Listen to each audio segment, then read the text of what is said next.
into my eyes. I knew what he was looking for. I'd been told all about it by a lame and wheezy anarchist who was making his 7th try at landing. "They see the limb, but never the brain," he said. "The fools, when they confront the fact that I am too dangerous for their country, then I will happily turn my back on it. But until then, I commute between Southampton and their Ellis Island." If you could afford first or second class, I told him, you wouldn't have to set foot on the island. "You think I am not aware of this?" he said. "I can afford it, but I won't afford it." The inspector was looking for signs of trachoma in my eyes and for madness behind them. He couldn't stare for long. No one could. He saw nothing that was going to send me back.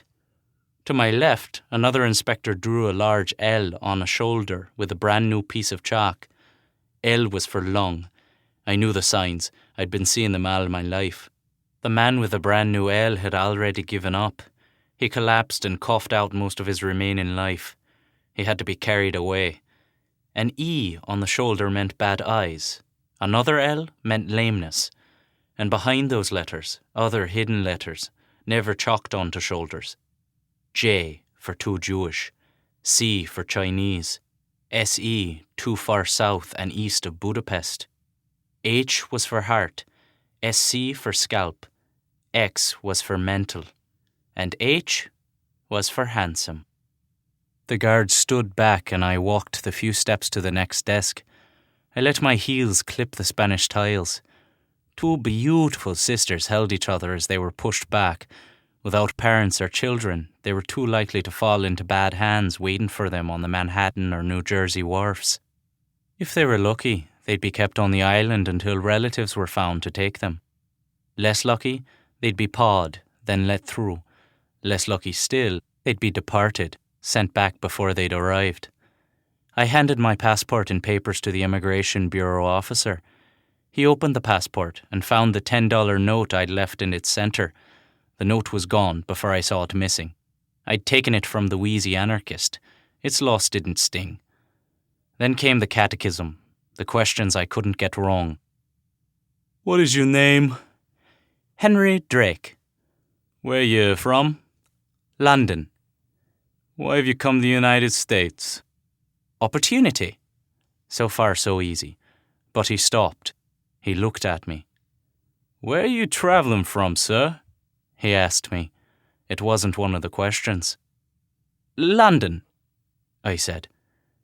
He seemed to be staring at the word as I spoke it. "You were a born Englishman, sir?" He read my latest name. "Mr. Drake?" Yes. "Henry Drake?"